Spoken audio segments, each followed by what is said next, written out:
Fatou Diom, bonjour. Bonjour. Donc, vous êtes écrivain et autrice de plusieurs romans et essais.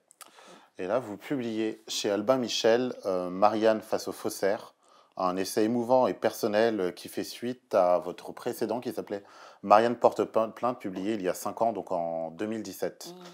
Dès l'intro du livre, vous définissez comme franco-sénégalaise. Oui. Qu'est-ce que cela signifie?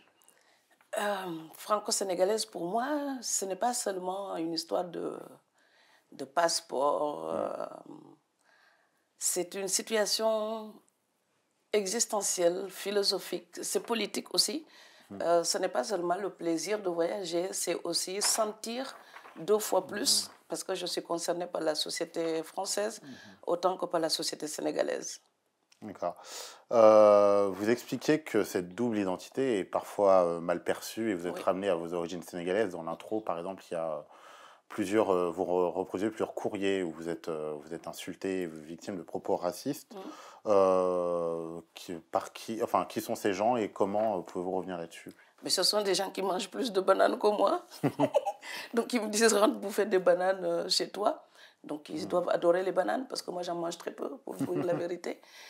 Donc ce sont des gens qui ont du mal à avoir peut-être confiance en quelqu'un qui a la multiplicité de l'appartenance comme définition de soi.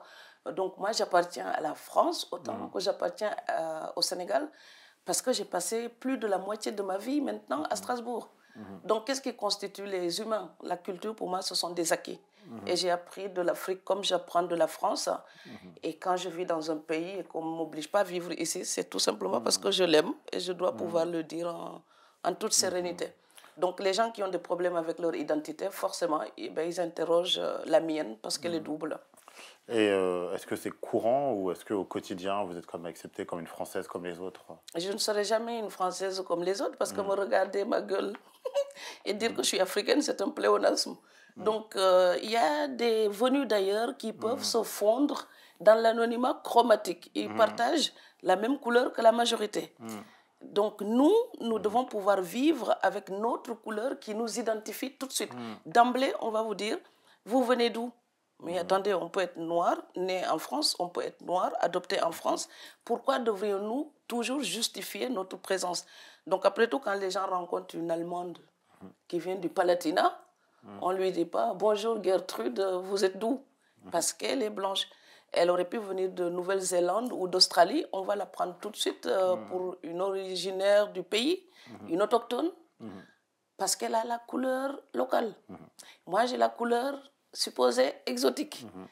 Et du côté de votre communauté d'origine, est-ce que vous avez déjà ressenti de l'hostilité à l'égard de votre naturalisation? Je n'ai pas de communauté. Ce que je veux Ni dire par là, c'est d'origine. est-ce qu'il vous est déjà arrivé que d'autres Français d'origine sénégalaise ou des Sénégalais vous reprochent votre naturalisation, vous dites que vous ne serez jamais non plus vraiment française, Oui, etc. il y en a qui le disent. Ah, vous vous prenez pour une Française. Vous savez très bien que vous ne serez jamais une vraie Française. Donc, des questions, c'est quoi une vraie Française? Je pense qu'être un être humain, c'est déjà une corvée en soi. Donc, trouver la nuance à laquelle on devrait correspondre, pour moi, c'est épuisant. Donc, je préfère garder ma multiple identité. Et d'ailleurs, ce qui m'interroge là-dessus, c'est souvent aussi quand je vais en Afrique.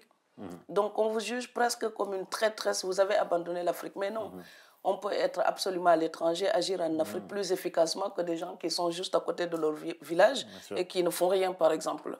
Donc, la distance ne neutralise pas l'amour qu'on a pour un pays, pour une culture. Et de la même manière, le fait d'être venu d'ailleurs ne fait pas une traîtresse à la nation, tout simplement parce qu'on est venu d'ailleurs. Donc, aux étrangers, on colle toujours ce soupçon, ce doute. Elle est française? Est-ce qu'elle aime notre pays autant que nous? Mais le problème, c'est que moi, jusqu'à maintenant, je n'ai jamais rencontré un Français qui savait parler de la météo avec moi en utilisant ma propre langue. Donc déjà, s'ils arrivent à communiquer avec moi, c'est parce que moi, j'ai fait le travail. Donc il faut arrêter de demander l'intégration en laissant les efforts aux autres, exclusivement aux autres. C'est nous qui bâtissons les ponts, qui mènent les autres jusqu'à nous. Alors justement, votre livre est sous-titré Peut-on devenir français? Oui. La réponse est clairement oui, mais j'ai envie de vous demander comment vous êtes devenue française et qu'est-ce que cela signifie pour vous? Alors, la question peut-on devenir française, c'est un pied de nez finalement aux gens qui interrogent notre identité, y compris l'identité nationale de Marianne, mais aussi l'identité des enfants adoptifs de Marianne. C'est un pied de nez. Ce sont ces gens-là qui posent la question. Ces étrangers-là, vous croyez qu'ils peuvent devenir... ils sont solubles dans la nation française. Pour les sectaires, c'est évidemment non. Pour des personnes comme moi, c'est évidemment oui. Donc, je pense qu'on peut devenir française. Il suffit juste d'apprendre à devenir humain ou humaine. Et donc, si j'étais en Chine, je serais concernée par cette société. Et même en étant ici, ce sont mes frères humains. Et à partir du moment où ce que nous visons, c'est notre humanité commune, eh bien, être français, c'est tout simplement être une femme, un être humain. Vivant. Mais par-delà ça, quand même, il y a aussi une question d'intégration, que ce soit... c'est vivre en français aussi, être français, prendre la langue, partager des choses avec ses voisins, etc. C'est aussi ça, ce n'est pas... Oui, mais vivre français, est-ce que tous les Français vivent de la même manière?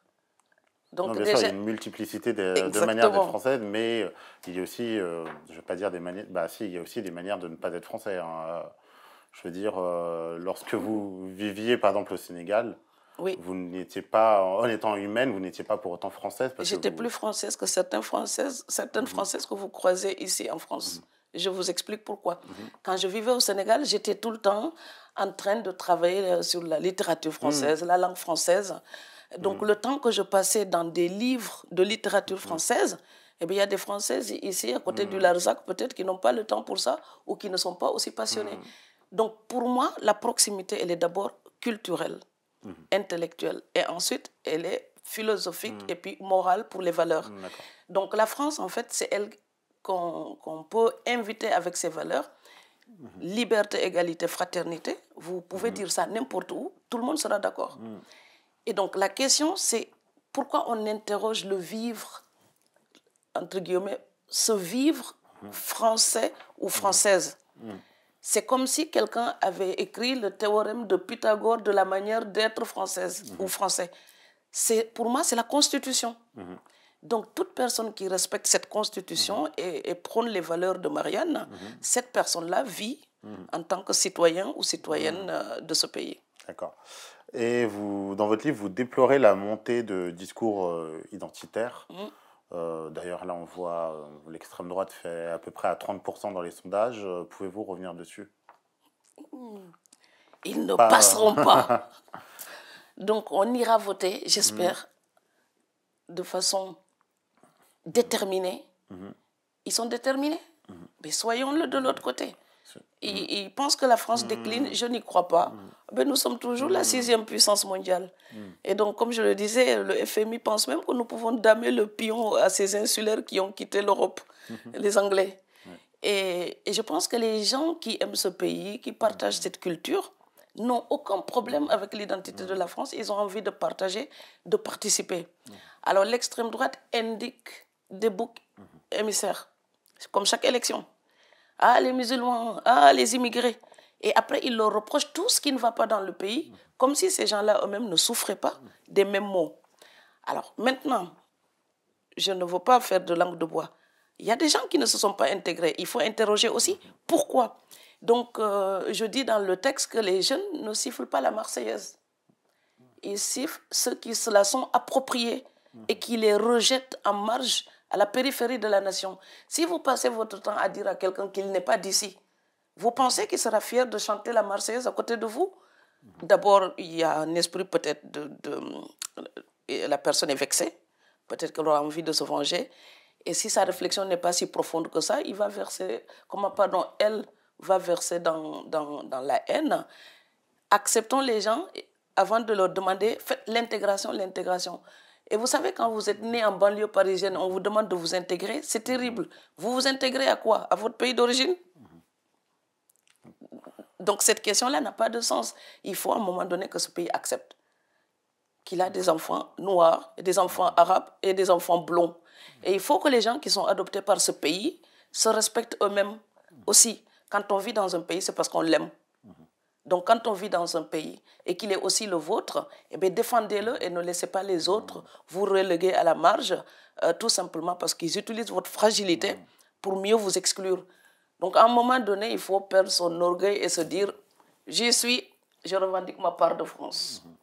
Voilà. Mais outre un discours qui les rejette, n'existe-t-il pas en miroir aussi un discours qui dirait à ces jeunes, vous n'êtes pas d'ici, vous êtes algérien, vous êtes sénégalais ou autre, ou c'est la Oumma qui domine d'abord, n'existe-t-il pas un discours communautaire qui fait face à ce discours identitaire également? Ben oui, c'est pour ça que j'ai un chapitre dans le livre qui s'appelle Les loups et les faux bergers, le couple infernal. Oui. La Oumma ne peut pas diriger ce pays puisque la constitution est laïque. Donc, déjà, le préambule de la constitution énonce clairement que c'est une république indivisible, laïque, sociale, démocratique, qui ne fait aucune distinction entre les hommes et les femmes et qui ne distingue pas les citoyens ni par leurs croyances, ni par leurs origines, ni par leur race. Le mot race, maintenant, d'ailleurs, a disparu quand le Conseil constitutionnel est revenu sur la laïcité, justement. Et donc, quand on adhère à cette constitution-là, sa religion, eh bien, on la garde chez soi. C'est comme les dessous chics. On peut emporter, on n'est pas obligé de les exhiber partout. Et c'est ça la religion. C'est la distinction du clergé et de l'État. Toute personne est libre de croire. Et donc, la laïcité, c'est pratiquer sa propre croyance et respecter celle des autres. Ce n'est pas du tout l'absence de croyance, ce n'est pas un athéisme institutionnel, pas du tout. C'est le respect de l'égalité des croyants donc, et des citoyens et le respect de leurs pratiques religieuses, leur culte. Le problème, c'est que maintenant, les défenseurs de la laïcité et les contrevenants de la laïcité sont tous des extrémistes maintenant. Les gens qui combattent l'intégrisme religieux, ils sont devenus aussi radicaux que les gens qu'ils combattent. Ils pensent que maintenant, défendre la laïcité, c'est interdire la croyance des autres. C'est totalement faux. Et les autres, avec leur prosélytisme, puisqu'ils ne supportent aucune limite, eh bien, considèrent que défendre la laïcité, c'est rejeter les discriminés. Donc, chacun essaye de tirer cette loi à son extrémité et l'utilise comme argument massu contre le camp adverse. La laïcité, c'est tout à fait le contraire de ça. C'est l'outil pour notre paix. Et maintenant, la laïcité est devenue le casus belli lui-même. Mais s'il y a des débats, s'il y a autant aussi de débats autour de la laïcité, n'est-ce pas non plus dû à la montée notamment de l'islamisme en France, qui va d'ailleurs par-delà la question des attentats. J'entends la montée des courants de frères musulmans, salafistes, etc. Et est-ce que derrière, voilà, est-ce que dans les défenseurs de la laïcité, il n'y a pas aussi des gens de bonne foi qui se battent justement contre un problème qui n'existait pas il y a encore pas si longtemps? Ah oui, mais moi, je suis pour combattre toutes les formes d'intégrisme, d'extrémisme et de fanatisme, d'accord? Par contre, la Saint-Barthélemy, ce n'étaient pas des gens qui venaient d'Algérie ou d'Iran, d'accord? Les religions ont toujours connu leur soubresaut.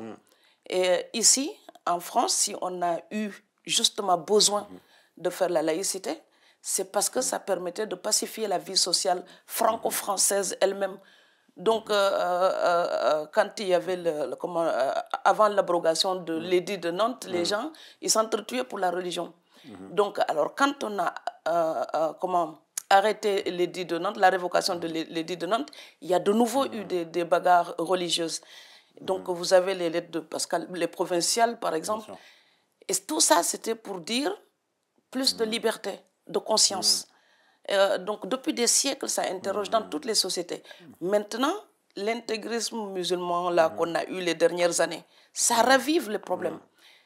Pour moi, ça vient légitimer en fait la laïcité. Ça vient dire que c'est toujours utile de défendre la laïcité, que les gens se sont entretués pour la religion, ils sont encore capables de le faire, et ils sont capables de tuer encore d'autres personnes au nom de leurs propres croyances, et que nous devons rester vigilants. Donc, pour moi, il faut défendre la laïcité.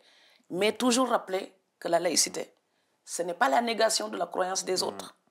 Ce n'est pas un athéisme institutionnel. C'est un respect de toutes les croyances. Voilà. Vous avez parlé des faux bergers.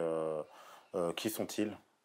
Ben, les gens qui ne sont ni élus ni mandatés par personne et qui prétendent parler au nom de la masse. Vous avez parlé des extrémistes, par exemple. Eh bien, les extrémistes de l'extrême droite, ils pensent toujours parler au nom d'une supposée société silencieuse française qui ne vaut pas des autres. Mais quand est-ce qu'ils ont voté pour dire qu'ils leur demandaient de porter cette voix?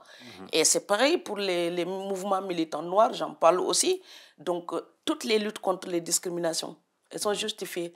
Je prends ici le mot de M. Edgar Morin, qui dit, par exemple, quand les minorités se radicalisent un peu, donc je cite en substance, c'était un de ses tweets, leur réaction, en fait, répond à la réaction de la majorité.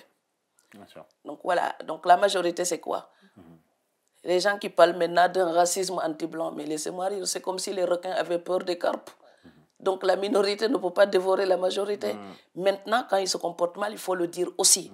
Mais tous les mouvements qui luttent contre le sexisme, le racisme, la xénophobie, l'antisémitisme, tous les ismes, tout ce que vous voulez, qui luttent pour les droits humains, je suis d'accord. Par contre, je dénonce les faux bergers, les hypocrites, les manipulateurs qui se servent de ces mouvements pour s'installer dans les clashs, contre-clashs, les attaques. Et en fait, l'outrage répond à l'outrage. Ils nous prennent en otage et ils ne servent pas la cause sociale. Ils ne pacifient rien. Ils enveniment les choses. Et ils reviennent toujours à l'histoire pour son côté le plus sombre. Donc nous méritons l'horizon. C'est ce que vous appelez l'opportunisme victimaire. Exactement. Oui. Parce qu'en fait, vous savez, il y a quelque chose qui est injuste, c'est de s'approprier la souffrance de gens qui sont morts pour des choses absolument terribles que nous, notre génération, n'a pas vécues. Donc, vous savez, quand les gens disent « Oui, maman, je suis descendant de l'esclavage ou de la colonisation », et je dis « Mais remercie le ciel d'être là à une époque. On ne va pas te fouetter dans les champs. On ne va pas te prendre tes récoltes. » Je sais qu'il y a des séquelles. Attention, je ne suis pas naïve. Hein. Je connais l'histoire de l'Afrique. Il y a des séquelles. Mais les mots d'aujourd'hui, donnons-leur leur vrai nom. Donc aujourd'hui, c'est le déséquilibre économique. D'accord? C'est une espèce de contrat léonin permanent que l'Europe signe avec l'Afrique. Ça, nous devons mettre des mots dessus, nous battre pour ça. Par contre, venir aujourd'hui et justifier tous les rhumes par l'esclavage et la colonisation, je trouve ça hypocrite parce qu'en fait, c'est s'approprier une douleur qui n'est pas la mienne. Moi, la colonisation, l'esclavage, ce sont des choses qui me concernent exactement comme la Shoah. Ce sont des malheurs qui ont été faits à notre humanité. Ce sont des crimes contre l'humanité. Je ne mets aucune nuance. Je ne mets pas de hiérarchie entre les drames humains. Mais les gens, ils manquent tellement de générosité qui sont là. Mon drame est plus violent que le tien. Ah ben tiens, comptons nos morts. Ah mais j'en ai eu plus, donc c'était pire pour moi. Non, tous ces drames sont arrivés à notre humanité. D'accord? Donc je ne suis pas concernée prioritairement. Je suis concernée par tous ces drames. Et donc, être à la hauteur aujourd'hui, c'est faire tout ce qu'il faudrait pour que ça ne puisse plus arriver du tout. Moi, c'est ce que je prône. Je ne prône pas l'amnésie. J'ai tellement étudié l'histoire de l'Afrique que j'en peux plus de l'esclavage et de la colonisation. Il faut dire la vérité. Je ne suis pas née victime. Nous sommes tous nés libres et égaux. Si nous allons dans une espèce de dialectique complexe, à la rigueur, vous savez, même esclave n'existe pas. C'est une invention. C'est quelqu'un qui décide de soumettre quelqu'un et dit, celui-là, il est esclave. Mais avant l'intention négative dominante de cette personne-là, ce statut n'existe pas. Et ça, comme dit la Boétie, soyez résolus de ne plus servir et vous voilà libres. C'est à nous tous de revendiquer notre liberté, notre dignité, notre fierté. Parce que je ne veux pas qu'on m'enferme dans le statut dévalorisé du noir d'avant-hier. Je suis une nana de 2000. Voilà, et mes droits, je les revendique. Et la blondeur n'excuse rien devant moi. Et la noirceur non plus.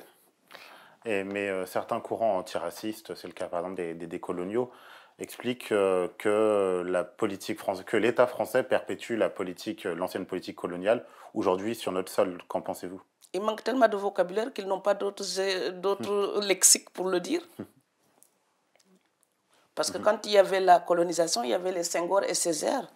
Ah, mais ils étaient tellement brillants qu'ils ont trouvé les mots pour nommer leur époque et désigner l'état de leur époque. Et ils ont eu des résultats, on appelle ça les indépendances. Qu'on ne vienne pas me dire que c'est des indépendances factices. Je le sais ça aussi. Mais le mot existe et symboliquement, ça compte. Ça veut dire que je suis né dans un pays qui n'est pas le même que celui dans lequel est née ma mère. Ça veut dire que je suis d'une autre génération qui avait la légitimité de dire souverainement, je suis né dans un pays libre. Et donc après, c'est l'état d'esprit qui complète le reste. Donc maintenant, quand vous êtes libre et vous continuez à vous dévaloriser, eh bien, si vous passez votre vie à dire à quelqu'un qu'il est plus fort que vous, eh bien, il passera sa vie à vous dire qu'il est mieux que vous. Donc le complexe colonial, il est resté des deux côtés. En Europe, en France, comme en Afrique. C'est-à-dire que pour les Européens, c'est un complexe de supériorité. Donc voilà, même un nain de jardin, il pense qu'il est plus intelligent que vous parce qu'il a été planté dans un jardin en France. Et donc quand vous êtes en Afrique, même des gens brillantissimes, certains se sentiront dévalorisés devant le plus idiot des Européens. Je vous dis la vérité. Pourquoi? Parce que l'Européen a le complexe de supériorité et certains Africains ont encore gardé ce complexe d'infériorité. Et je trouve que ça fait de l'incompréhension. C'est-à-dire que nous devons accepter de nous libérer réciproquement, au sens où l'entendait Montesquieu. Vous savez, la dialectique du maître et de l'esclave. Oui. Donc, si quelqu'un se vit comme un dominé et que l'autre lui renvoie toujours sa puissance en pleine figure, vous ne pouvez qu'obtenir que de la haine. Par contre, si vous vous estimez assez pour dire l'histoire de mon peuple, c'est une histoire violente. Mais moi, je suis héritière des combats de la négritude. Parce que moi, me dire que je suis colonisée à l'heure actuelle, c'est invalider le travail de Senghor et Césaire. Donc c'est comme s'ils avaient combattu pour rien. Ça veut dire que la négritude n'a pas obtenu des fruits. Or, la négritude a obtenu la signature des indépendances. Est-ce que les indépendances, elles étaient truquées et mal gérées? Parfaitement truquées. Aujourd'hui encore, la France bénéficie des intérêts de cette colonisation. Elle s'enrichit encore. Donc les héritiers d'un système injuste doivent trouver que ce n'est absolument pas éthique de continuer à profiter d'une injustice qui a été perpétrée par leurs aînés. Ce combat-là, nous devons pouvoir être solides, leur faire face pour leur dire « Hey, mon frère Macron, vous êtes mon petit frère. J'ai l'honneur de partager votre nationalité. Arrêtez d'affamer mes frères en Afrique pour nourrir mes frères en France. Parce que je veux que tout le monde mange. » Voilà. Et ça, on n'a pas besoin de dire colonial, décolonial ou je ne sais n'importe quoi. En fait, il faut que nous soyons créatifs. C'est le manque de créativité qui fait que les gens là, ils utilisent ces mots-là qui sont déjà dans la cave pour nommer tout et n'importe quoi. Ouais, voilà. Mais pour les décoloniaux, en fait, ce sont les descendants des colonisés qui vivent en France métropolitaine qui ont encore un statut colonial. C'est par exemple les indigènes de la République qui disent ils sont les héritiers du code de l'indigénat en Algérie, par exemple. Oui, mais ils se sont autoproclamés comme ça. Qui ose les appeler comme ça en France? Si quelqu'un vous appelle comme ça en France, vous pouvez porter plainte et le suivre en justice pour injure raciste. Donc voilà, donc si les gens ils se collent des étiquettes que plus personne n'ose leur poser dessus, c'est comme si vous étiez libre et que vous n'êtes toujours pas au courant. Le problème, c'est que moi, j'ai toujours été au courant d'être libre. Donc je ne peux pas m'associer à ça parce que je me vis comme une personne libre. Est-ce que j'ai des révoltes? J'en ai plein. D'accord, mais je ne les inscris pas dans la haine. Et je préfère penser à quelque chose d'éthique. Moi, quand je réclame des choses à la France, je ne veux pas chercher à culpabiliser parce que c'est stérile. Ça ne sert strictement à rien du tout. Vous pouvez traîner où ça? Au tribunal de l'histoire des coupables d'hier qui ne sont même plus là pour être jugés. Eh bien, jusqu'à preuve du contraire, on n'a jamais jugé quelqu'un pour un crime commis par son père ou son grand-père. Donc, il faut aussi que nous soyons capables de nous appliquer cette loyauté-là. Et être intransigeants, par contre, pour nos droits d'aujourd'hui, pour le prix de nos matières premières en Afrique, pour la protection humaine que l'Europe se doit et qu'elle doit aussi à tout autre être humain. Donc, au lieu de continuer à nous traiter comme des sous-êtres, parce qu'il y a des tas de situations où on nous traite comme ça. Et le problème, c'est que si on nomme mal les problèmes qui se posent à nous, eh bien, on fera de mauvais diagnostics. Et quand on fait un mauvais diagnostic, on n'est pas écouté. Donc, parler tout le temps de colonialisme ou de n'importe quoi, c'est prendre le risque de ne pas être entendu. En tout cas, c'est comme ça que je vois les choses. Voilà. Alors que si vous parlez du déséquilibre économique, vous avez des arguments qui peuvent être entendus. Et pour finir, à quoi ressemble la République ouverte, laïque et fraternelle à laquelle vous aspirez? Ah ben, c'est celle que je vis tous les jours avec mes amis et les gens que je respecte et je pense qu'ils me le rendent bien. Donc si on arrive à vivre dans ce pays, c'est parce qu'il y a des gens qui nous acceptent. Et je refuse donc de me décourager pour quelques extrémistes qui passent leur vie à aboyer tous les jours, à critiquer, à râler. Je les plains. Parce que c'est tellement triste de vivre de cette manière. Parce que même, vous savez quoi, même l'océan là, il y a la marée basse, il y a la marée haute. Parce qu'il faut qu'il y ait des flux. Donc voilà, même les eaux enfermées là, les poissons meurent dedans. Donc moi, je suis pour l'oxygène, je suis pour la rencontre culturelle, je suis pour quelque chose de transnational. La détresse humaine, elle n'a pas de frontières. La beauté humaine, elle n'a pas de frontières. La générosité ne connaît aucune couleur. Et la grandeur intellectuelle ou philosophique que les aînés nous ont laissée, moi, quand je lis Schiller ou Senghor ou Montesquieu ou Baudelaire ou Marguerite Yourcenar ou Semben Ousmane, je me moque de leur couleur. Ce qui m'intéresse, c'est ce que j'apprends chez ces personnes-là, chez ces artistes, ces philosophes, ce qui me fait grandir. Je les lis exactement comme j'écoutais mon grand-père. Je ne vois aucune nuance entre mon grand-père et Schiller ou Montesquieu. Parce qu'en fait, chaque être me fait grandir autrement. Et restons positifs. Vous savez, les gens qui sont extrémistes, racistes, qui nous rejettent, ils ne constituent pas la majorité de ce pays. Et donc, ne penser qu'à cela, c'est être injuste aussi avec les autres, qui, eux, sont la grande majorité. Mais ils n'ont pas la vanité de s'accaparer du pays. Et donc, cela, on ne les entend pas. Mais c'est grâce à cela que nous arrivons à vivre, à être tranquilles dans ce pays. Et pour eux, nous devons garder le sourire, parce que même le sourire face aux extrémistes, c'est ma résistance. Le sourire face aux extrémismes, ça pourrait être l'objet d'un prochain livre. Absolument. Ouais. Mais moi, je les invite à déjeuner quand ils veulent, parce que je n'ai pas peur d'eux. Je suis là. Si je suis là, c'est que je suis prête à les reconnaître comme frères et sœurs. S'ils ne sont pas capables de le faire, et bien tant pis pour eux. Je reste, parce que Marianne me le permet. Bien sûr. Bah, écoutez, on en discutera peut-être une prochaine fois alors. Je vous remercie pour cet entretien. Merci beaucoup. Merci.